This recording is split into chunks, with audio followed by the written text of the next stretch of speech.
Friends, காலை வேளையில் பசுமையான விவசாய பண்ணையில் ஒரு அழகான புட்டுக்குட்டி வாத்து பிறந்துச்சு. அவனோட பேரு டோட்டோ.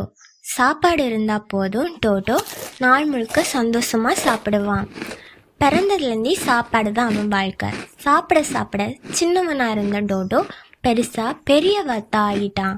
இவன் சைஸை பார்த்து பண்ணையில் இருந்த மற்ற மிருகங்கள் எல்லாம் பயந்துட்டு இருந்தாங்க. உடம்பு பெருசானதால பாவம் நடக்க முடியாம தடுமாறி விழுந்துட்டான் டோடோ. அவங்க கூட யாரும் பேசல, அழகா இல்லைன்னு ஒதுக்கி வச்சாங்க. அவன் மட்டும் தனியா வாத்துக்கூட்டில் உட்காந்து சத்தம் இல்லாம அழுவான். ஒரு நாள் அங்க ஒரு அழகான வெள்ளை வாத்து தனியா மெதுவா நடந்து போயிட்டு இருந்தா.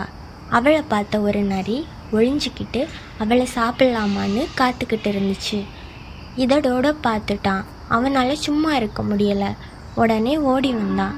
கோபத்தோட நரி முன்னாடி நின்னான். அந்த நேரம் ஒரு பெரிய ரகசிய சத்தம். நரி பயந்துக்கிட்டு மூக்க பிடிச்சுக்கிட்டு ஓடிடுச்சு.